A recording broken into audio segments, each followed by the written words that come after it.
Hello, friends. This is Dolores Williams. This is the day that the Lord has made. I will rejoice and be glad in it. Welcome to DW's View Stand Up. If we will not stand up for what we believe, who will? I want to thank my sponsors. They make this podcast possible.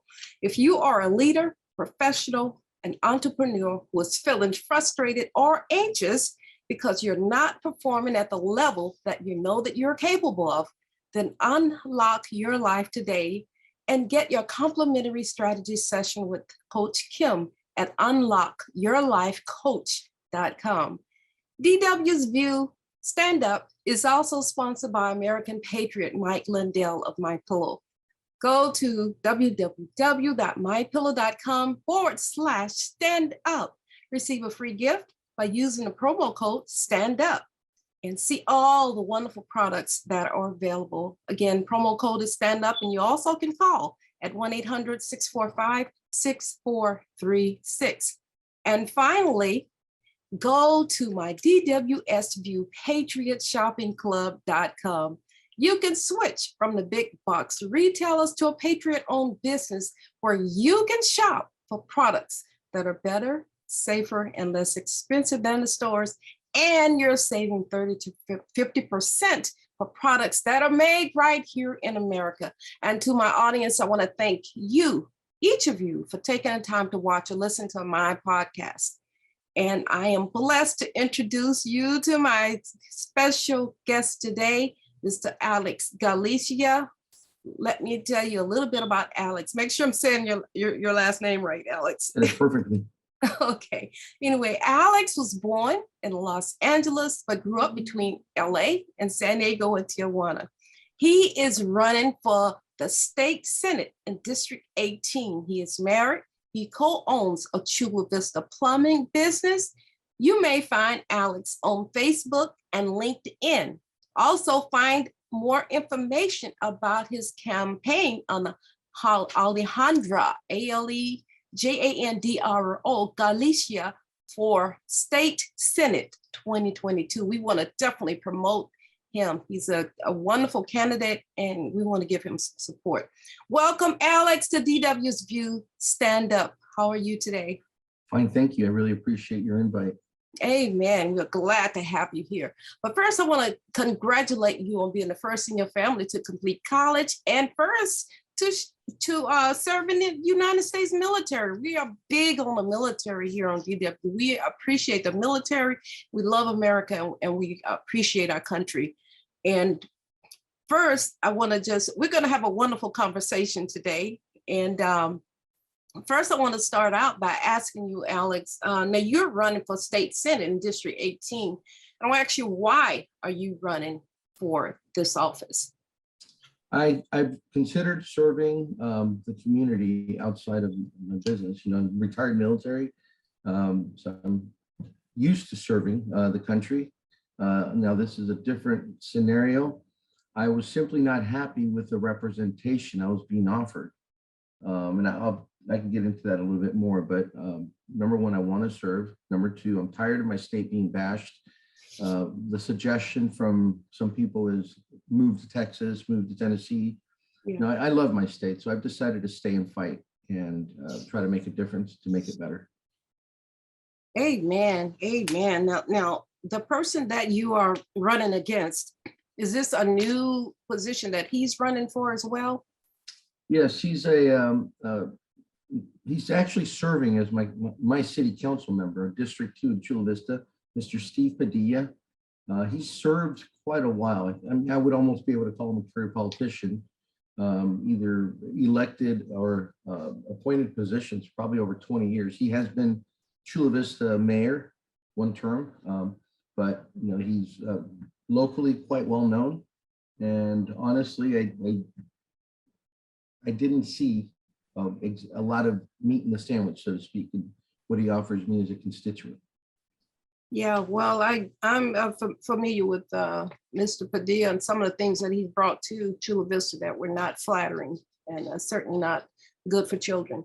I won't go into that, but I'm happy that you're running in that campaign, and I wish you the best.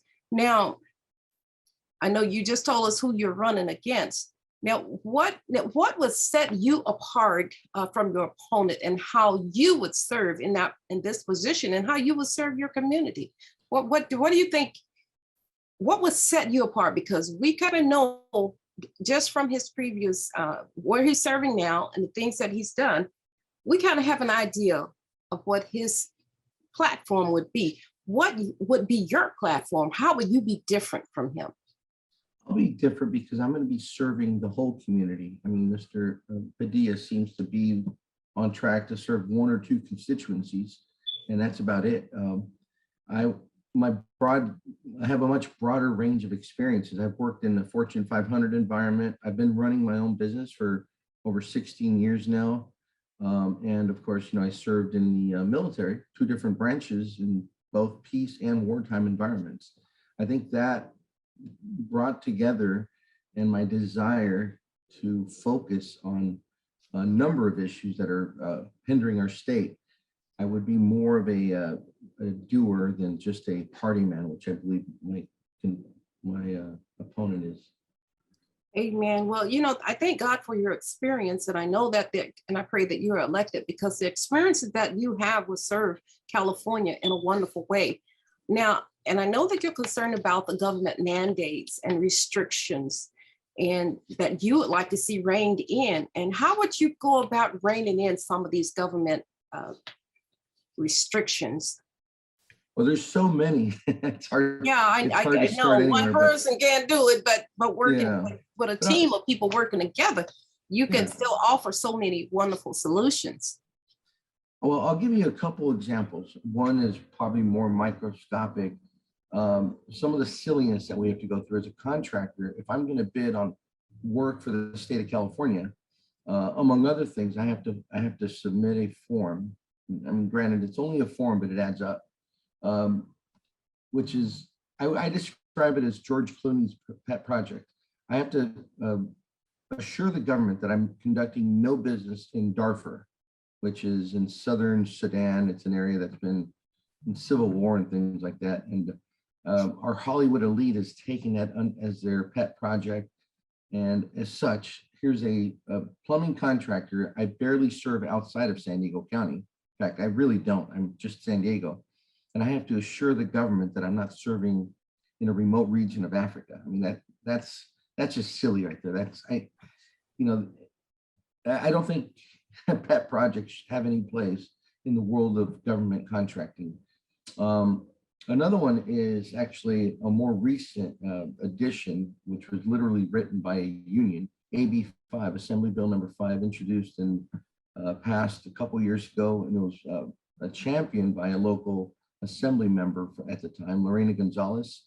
That one was meant to target Uber and some of the third parties to unionize them. I mean, it's what it came down to. They wanted to make it so difficult for them to operate. Now they have to bring everybody in as an employee and go union. The unintended side effect, perhaps, or maybe intended, is that it's put a lot of people in jeopardy. Independent translators, hairdressers, people that they work for themselves. They try to control their own schedule to live their lives, but now because somebody else, in an argument in which they have no fight there's no dog in that fight for them, is going to bring down their business, and in some cases it has. That's a couple of the examples. Well, Alex, I remember when that fight was happening about HR 5, and how they would not listen to the citizens of California. They would not listen. And now it's harming all independents. And they're even trying to bring down the truckers in California, which is so ridiculous. I said, well, who's gonna take commerce all over the state? It's those big truckers that take commerce from here to there to everywhere. And without them, we'll be in trouble. Unless we have a lot of money to contribute to the current, what I call the ruling party, the super majority, we're not listened to. I mean, if you look at who funds their campaigns, you'll understand whose agenda they're flying. And the truckers can be unionized. So of course, they especially don't matter unless they go union, in which case, okay, they're kind of left alone. But I've never felt so much pressure from, I never thought my own government would try to force these things on us.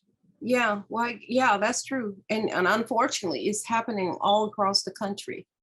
You know, with you know what they say, elections have consequences. They really do, because the mindset, if the mindset of the people leading the country is not for freedom of the people and leave the people alone and let the people run things their own way within the law and within reason, not do crazy stuff, which business owners are not, because people go in business to make money and they go in business to bless other lives. But the heavy hand of the government caused a lot of problem on people who are in business in America, and that's unfortunate. And California they kind of take the cake right now. For the leaders. Now, Alex, with inflation growing at such a tremendous rate, do you anticipate that this will impact the building and housing industry? Oh, absolutely. I mean, inflation is impacting every phase of the construction process. Now, I can speak for where a plumbing contractor comes in. You know, higher wages are good, but when they kind of soar to the point where projects almost double in cost, if we're building apartments, which we are at times, I can tell you that the price of those apartments is going to be impacted because it's costing more and more to build. I mean, you add to that the supply chain issues that we have with building materials not only being 30, 40, 50% more expensive, but just not being available when we need them. That's absolutely impacting construction, and it's brought quite a number of projects to a standstill, and that's cost. Yeah, and you know, and that's not even necessary, is it? Yeah, The boondoggle and all the backlog and all that. exactly. Yeah, it's totally unnecessary. It's like they want to hurt the people, and I just, that I can't understand. Now, I want to ask you this: what impact will the regulations that are meant to combat climate change on our economy? How would that affect that economy? How is it, and will it affect the economy?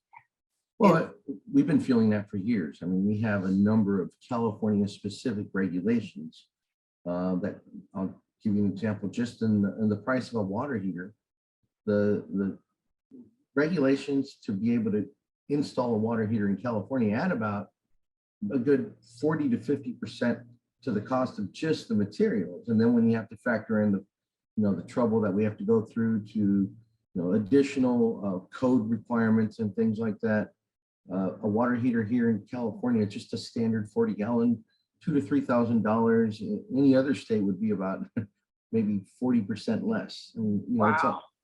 As it is, we already pay more for rent, for fuel, for you name it. But it's just every aspect of our daily lives is being impacted by regulations. Maybe their intent is good, but they don't. Whoever puts these in are activists. They're not economists. They don't see the second and third order consequences of their actions. Yeah, well, that's true, and so much with industry, people who sit at the top, they sit there and kind of like kings over the people who actually know how to get things done and what they need are not even given a seat at the table to say, wait a minute, this is how we need to do this. And this is what we need. This is what we don't need. People like you who know, you're not even given the opportunity to have a seat at the table and to tell them this won't work or this is going to hurt the consumer. And when you do, it's like they don't even care if they're hurting people, like HR 5. They didn't care if you destroy industry. Yeah. I don't understand, what power does that give you to destroy people, because people bring in money and they bring in resources to the state. So when you cripple businesses, then you're hurting revenue coming into the state, I would think. Yes. Unfortunately, they don't see that connection. Yeah, and that's so unfortunate. Now, I wanted to talk about, first I want to ask you, what is a citizen soldier? Now, we're going to talk about your military service, but when you say you were a citizen soldier, now, what does that mean? A citizen soldier, excuse me. The Army and the Air Force have two different types of reserve components, unlike the Navy and Marine Corps. You know, they're active duty and they're reserve. Army is Army. We do have an Army Reserve, which and we have an Army National Guard. The difference is Army Reserve is 100% federal funding and control at all times. Army National Guard in time of peace, we get 50% of our funding from the federal government, 50% from the state of California, or for our individual state. Every state has one, and we are under the control of the governor. The governor's control means that we can be deputized for riot duty or things like that. We can actually, if we had to, we could place people under arrest under the supervision of a local authority like a sheriff or a police chief.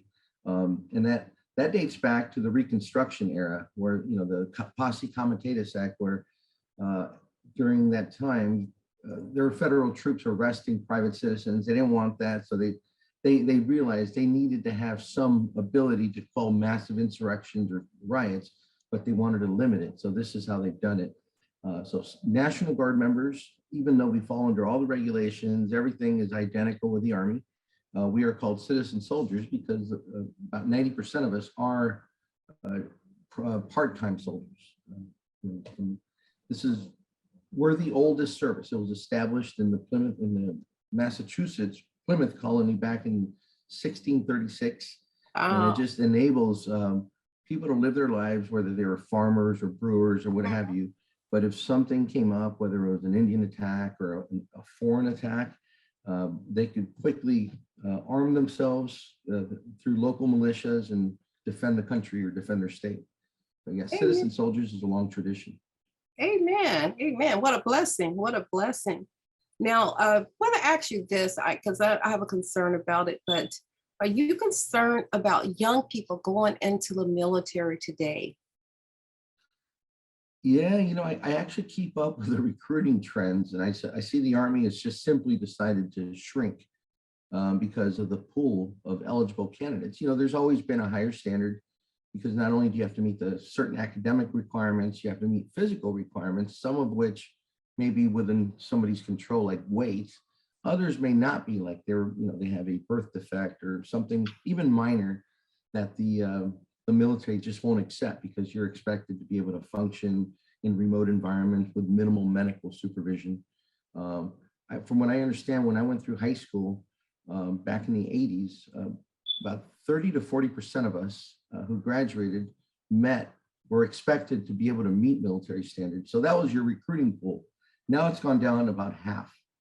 Some of it has to do with contemporary issues, like instead of going out and climbing trees and riding bikes around the block, kids are now focused on their phones or on their Xboxes and things like that. They're just not as active anymore as our generation was. But the other part, may have to do with education.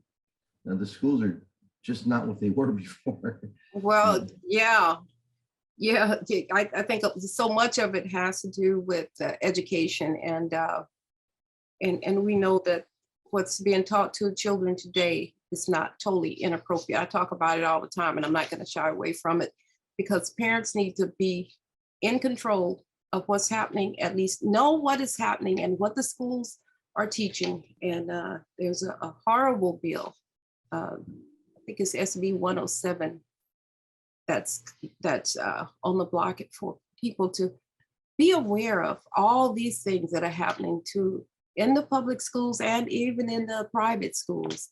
Because unfortunately, the long arm of the government, they don't just leave private schools and homeschools alone. They want to pull everybody into the stuff that they're pushing on the public schools. And there's a lot of ungodliness that's being pushed on children in school. And that has a lot to do. It impacts these young minds. And, when we were like Alex, when we were children, like you say, we were out playing, we were out doing things. We weren't just, and it's good for kids to know about technology, but they need to kind of break away from that. I think parents need to break them away from technology, let them get outside and play, let them learn how to be children and enjoy life and not just be stuck behind a machine or whatever. But yeah, and then plus the indoctrination of children's young minds is a big concern for me today. You know, when I see what they're being taught, it's totally inappropriate things. Now, and woke, just said the word woke, too much wokeness. And you know what I thought about the military, I said, there's no place for wokeness in the military because, and you've been a military man, no, the military has to be prepared at all times. And if you've got people in there who don't know how to perform that job, the enemy will come in like a storm and just run right over you if you're not prepared, if we're not a strong military, then we'll be run over by our enemy because the enemy, they like weakness. And our strength is our diversity. Yeah. I mean, the military to me represents strength. I mean, you go up against the military, you should have a fight on your hand. That's and what I'm sure you've heard the old saying in the military, there's no white, there's no black, there's no Latino. We're all green, just different shades. Exactly. And I've truly experienced that. I mean, that's one thing, you know, the military could be challenging at times on a long-term basis, but I never felt that the person next to me was not my brother or my sister. It didn't matter what race they were. And to this day, you know, I have a little network of them that we are just as close as family. Yeah. And that's the way it should be. That's the way it should be. We shouldn't be pushing differences. But unfortunately, that's another subject that we push, critical race and all those things that have no place in education at any level. And now, I also wanted to talk to you. I was so happy and proud when I read your bio. Now, you received your bachelor's degree from UCLA in linguistics. I wanted you to tell us about linguistics and logistics. Tell us about those and what they mean. Yeah. So my undergraduate degree in linguistics is the study of language and to a certain extent speech. So they really break it down mathematically. You know, the lower division requirements are learning languages. I've taken a number of languages. I can kind of speak them. French, German, Japanese, Russian. Of course, you know, Spanish is actually my first language. So, you know, as a kid, your brain, if you learn a second language before the age of 12, you're already pre-programmed to learn more. I really enjoyed that. There's aspects of linguistics, which I enjoyed more than others. Historical and cultural linguistics are fascinating to me. Just the origin of, you know, how languages develop, language is a living thing. You know, even allowed me to combat, like being of Mexican background, I would hear people say, well, the Spanish from Spain is so much better. I'm like, well, what region of Spain and why? And you make them explain, and, you know, it breaks up a lot of misconceptions, you know, English as well. But there's the tougher parts, which are still interesting, phonology, phonetics, the breakdown of words, parts of the body, and mostly in the mouth, that are utilized to form words, and that forms the basis of differentiation between languages and accents. I mean, I could go on and see. I did enjoy it. Yeah, well, that's great. Yeah, I just wanted you to kind of go into it, and because you know, your bio is very interesting. Now, I want to talk about your overseas experience, Alex. Yeah. And you had 3 overseas tours of duty, and just elaborate on these, including Iraqi Freedom, Operation New Horizon, which was in Nicaragua, Operation Rapid Trident, which was in Ukraine. Now, when you look at the dangers of when our soldiers go overseas, we know there's just being in the military can be, you know, a dangerous thing. Now, as you look back on your service overseas, were there any separation as far as them being dangerous? Were any of them any more dangerous than the others? And I want you to expound on Ukraine too, but just kind of take each one of those and take your time and tell us about your experiences, you know, in your military service overseas. Sure. Well, just to put everything in perspective, my specialty in the military was transportation and logistics. In fact, I have a graduate degree in that as well. During Operation New Horizons, that was a humanitarian mission right after 9/11, headed over to Nicaragua and Honduras, mostly Nicaragua. It was a 6-month mission. I was a transportation officer. I arranged the movement of people via charters. I arranged the movement of equipment. It was a humanitarian, meant there was a lot of construction and medical / dental going on. We were building, upgrading roads, bridges, attending to people in remote areas, performing minor operations, whether dental or physical, and actually quite a satisfying mission it was. There was absolutely no combat involved. It was all pure humanitarian, and the response from local people that have been given bad propaganda about the United States was amazing. And it was especially nice for me since I actually speak Spanish. I was able to communicate directly with people, and I think we cleared up a lot of negative misconceptions they had of the U.S., including race relations. At one point, I was, being Latino background, I was kind of screaming at some soldiers. Mostly, that happened to be mostly a white group, and the people came up to me like, "Hey, we hear that minorities in America are very oppressed. How are you able to yell at them?" I'm like, clear up your misconceptions. We're all, we're not perfect, but we're equal here. This is a military environment. What matters is rank, not race.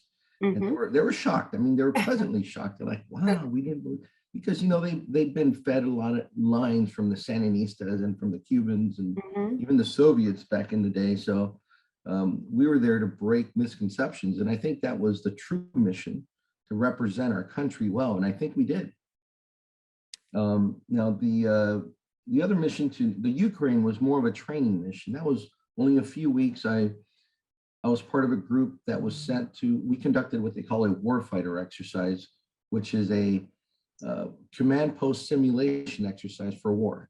I'd already been back from Iraqi freedom, and we were teaching not just Ukrainians, but aspiring NATO members, Poland, which is now a NATO member, Moldova, a former Soviet republic, Georgia, Armenia, Azerbaijan, all former Soviet republics. We were teaching them the American doctrine to leadership, it varies quite differently from theirs. Theirs is very centralized.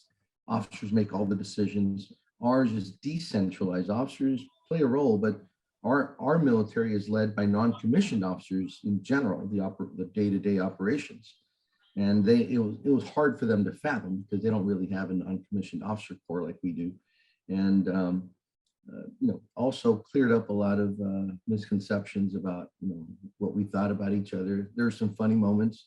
Our schedule had what we call a hot wash in the Army, and they were looking at the schedule, trying to figure out from 6 to 7 or 1800 to 1900 is hot wash. What does that mean? Must be some secret American term. No, it just means that we're going to review what we did during the day, what we did right, what we did wrong, and what we can do to make it better tomorrow. But it was kind of funny because they're raised in a more paranoid environment. So that one was not dangerous at all. It was in the city. We were at the military academy in Kiev. And it just gave me a chance to make some lasting friendships. I still have a couple Ukrainian officer friends that I'm in touch with on Facebook, and I get to ask them questions about what they're doing against the Russians. And, they have to be careful about what they tell me, but, they share their ongoing fight. Operation Iraqi Freedom was definitely a combat mission. I was running convoys. We were actually based out of Kuwait because there's 2 major ports there. Iraq doesn't really have a port. They do, but it was being rebuilt. As equipment, supplies, and people came in, we would pick them up and transport them into different areas of Iraq. As a result, I was a lieutenant, a platoon leader. I got to see pretty much the whole country because we were on convoy for 3 weeks at a time. Then we take a week's break, then go back out there. And, we experienced everything from coming under mortar fire, dodging mines, snipers, even just getting lost out in the desert. We functioned a lot on GPS, and the roads are not very well marked. Sometimes we were going over almost pure sand dunes. Our trucks were made for that, but that was 15 months of pure adventure, occasional adrenaline. Wow, how wonderful it is to have those memories and to have those experiences in your life. So if you had it to do all over again, would you do it again? Absolutely. Absolutely. I have no regrets. Yeah, that's wonderful. Now, what do you think about what's happening in Ukraine? And do you have any opinion about that? Well, that's Ukraine being invaded by Russia is almost equivalent to California being invaded by the rest of the US. I mean, Ukraine and Russia go back 1,000 years. I took quite an interest in college in Russian civilization, so I have a little bit of knowledge of that. And it's a sad situation, but it just speaks for the tyrant that rules Russia, in my opinion. I know people see it differently, but this is not a recent development. This is not a post-Cold War thing. This goes back over 1,000 years. I mean, Kiev at one time was the capital of Rus, the old Russia. And, it's gone back and forth in battles between the royals, the czars, and things like that. But this is a political scenario where it crossed the line. The Russians are paranoid, and they don't want their periphery. They don't want to have the enemies at the gate, so to speak. And I think it was hard enough for them to accept Poland, which is on their border, to go into NATO. Ukraine, which was their crown jewel, kind of like the way I see it, like California to the US. We're one of the major producers for our country, but fortunately, we're not separating from the US. In Ukraine's case, they did, and this was just too much. So I absolutely don't justify Mr. Putin's response. I side with the Ukraine, but it is a historical, almost predictable scenario, unfortunately. Amen. Thank you. Now, you also served the United States and the U.S. and Mexico border. That's here in San Diego and Imperial counties as a safety environmental officer in Operation Jump Start. Now, when the National Guard was ordered to support the border patrol back, that was 2006, 2008, according to your bio. Now, what are your feelings about what is happening on the U.S. border now, as you look back to what was happening then on the border? When we look at the border now, how can you draw a comparison? Well, over the years, I did grow up on the border. Yeah. A good part of my time. I remember this area, for example, where the closer you lived to the border, the more likely you were to encountering people running across, whether they were just running down your street. In some cases, they'd go into your backyard and drink from a water hose, let your dog escape. Those inconveniences, doesn't matter what your background is, made you angry about the lack of security on the border. Nobody likes people coming through their area and, helping themselves to your things, because whether or not they're poor or suffering, it's not. I mean, you still have a life to lead. It's your right to have your private property respected. That is a right you have. And what I've seen is, the walls go up. It's made it a little more secure. When I was on the border between 2006, 2008, we set up the second. It was the second containment wall with the access road in the middle, and that made it even more secure. I mean, now I think most people in IB or South San Diego would probably not argue. It's a lot better than it used to be. I used to go walk my dog off of 805 and Palm Avenue up in those hills, and I would sometimes run into people coming across, and they would even ask me for directions on a couple occasions. I don't think that happens anymore. I think today's scenario is largely created by a combination of stupid campaign promises made by our current administration and overzealous newspapers down in Central America. They're, running with what comes out of politicians' mouths here. We did have a lull in the whole action when President Trump was talking tough on immigration. That made it down there. People stopped coming for a little, not completely, but the number really trickled. And then when this new administration came and said, "Oh, we're going to welcome everybody with open arms," that made it down there. And look at what we have now. I mean, even in this area is secure, but if you go into Tijuana, there's a large population of people down there that are trying to get across, and they're even ticking off the locals down there. Now you hear Tijuana people talking like anti-immigrant types, like, "Hey, well, why don't they go home?" Because most of them are not Mexicans anymore. They're from Guatemala, Honduras, Salvador. Yeah. So it's strange how it's evolved, but I think you're going to see even Mexico start taking more of a hard line in dealing with this, because now that there's a wall that it's tougher to cross, they get stuck over there. And Yeah. they have their own problems down there. Mm-hmm. Amen. Well, it's unfortunate to see a United States government in charge of this country allowing anyone to break the laws of America, because we do have immigration laws. Yeah, whether they're hard or whether they're easy, it doesn't matter. We still have laws that people should follow when they come in here. But when our own government breaks those laws and say, oh, anybody can come in, we just open the border to millions and millions of people, and then we just drop them in communities anywhere in this country. We have buses, and we see them. I mean, everybody who's, if you're living in this country, you see the buses pulling up in towns. They're not even aware that people are being dropped off in their communities. We're just allowing millions and millions of people to come into the United States. They don't have to have ID. They don't have to do anything. They just come in and they're welcome, and forget the immigration laws, forget this country's history of bringing people in here the right way and welcoming people when they come the right way.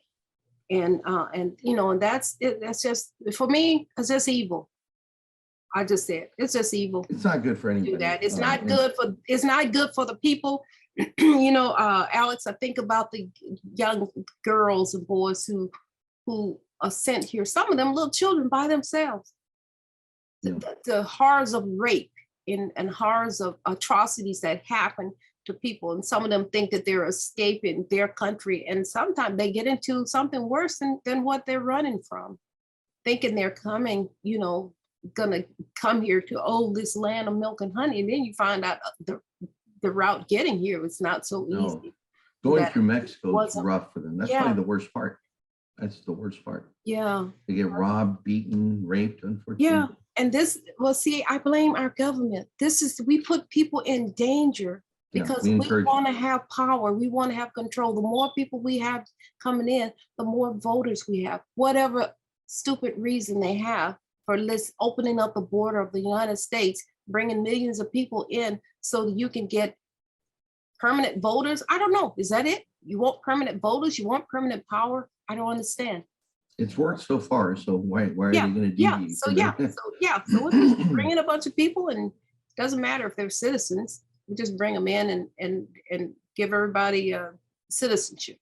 And one thing I was surprised about during my time with the National Guard on the border, serving with the Border Patrol, I would be present at times because of my job demanded I roam during arrests when there's a couple Border Patrol trucks, they're loading up people they caught coming across, and local neighborhoods, heavily Hispanic, would come across and thank them. Like, thank you.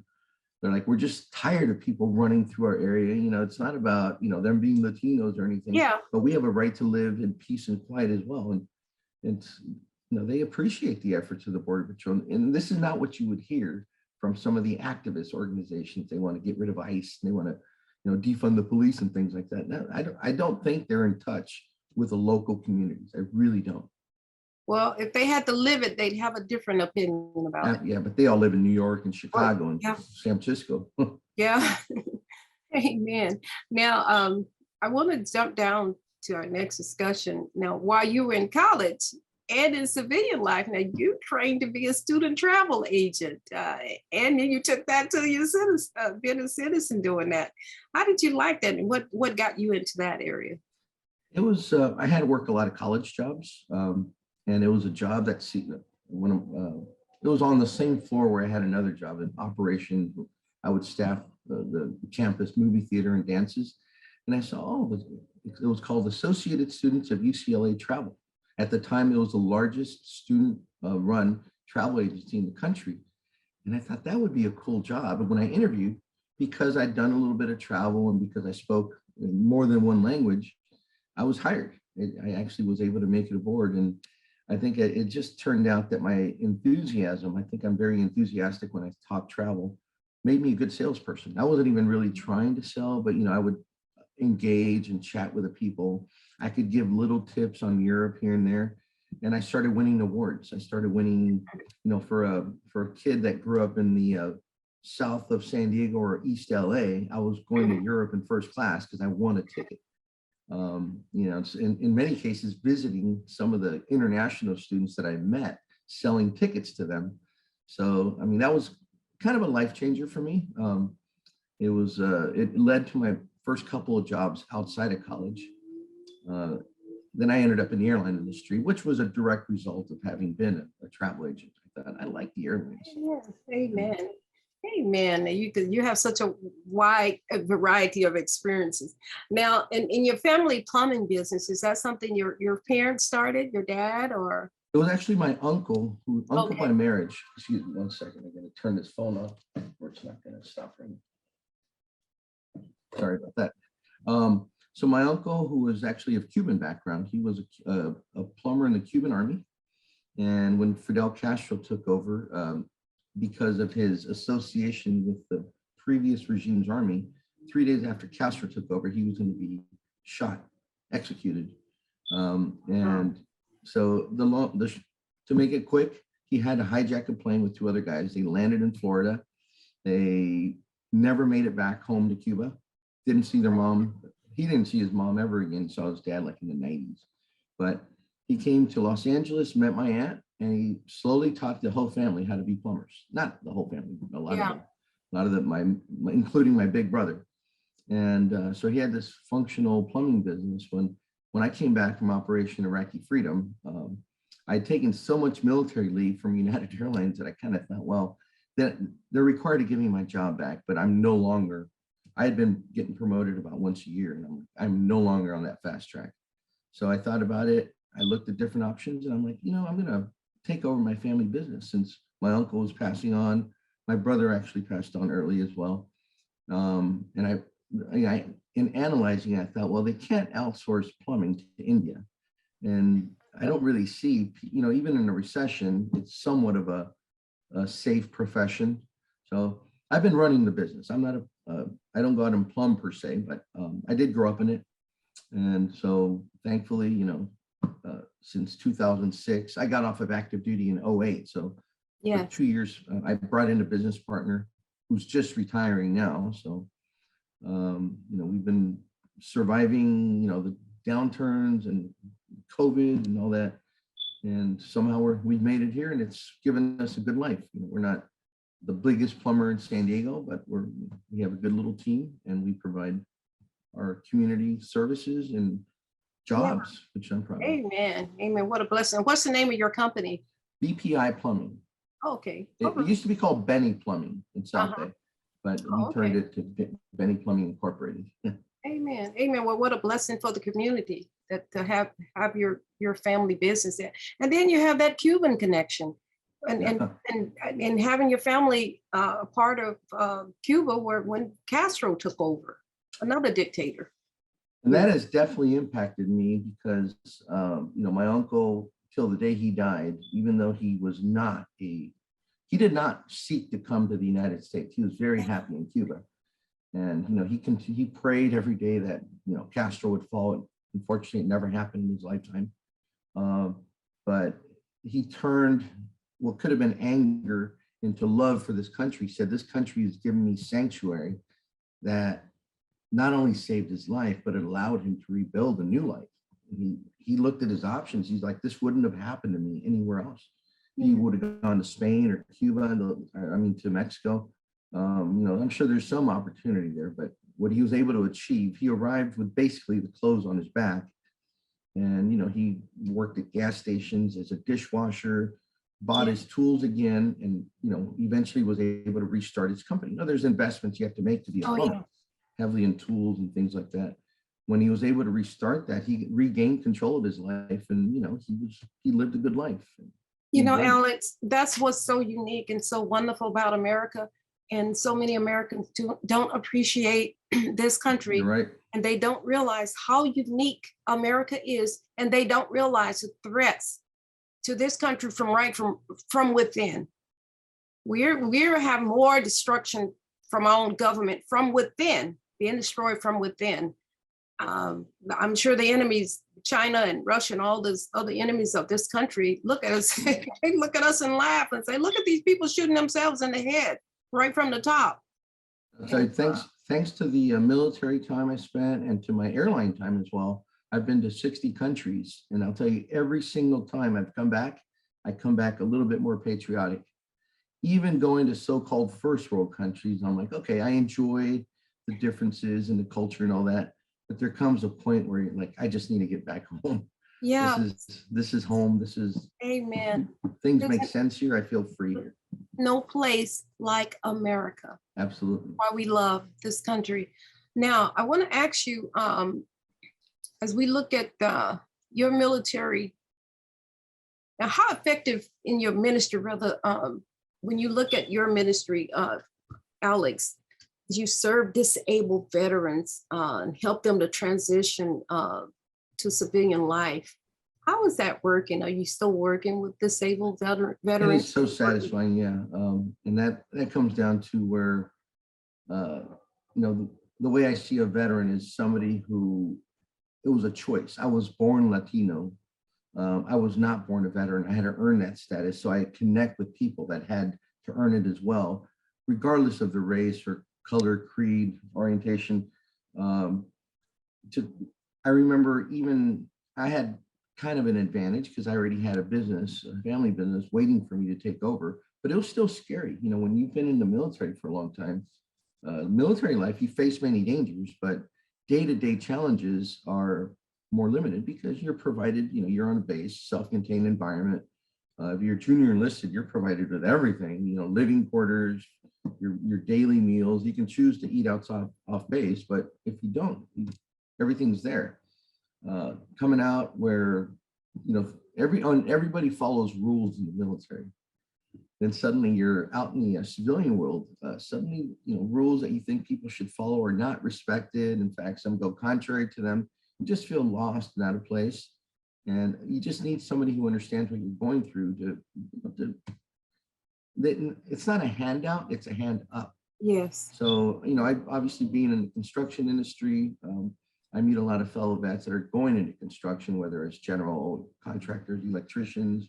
And it is so cool that so many of them have come and, they showed up at our meeting wide-eyed and nervous for the first time. And a few years later, they're running solar construction projects.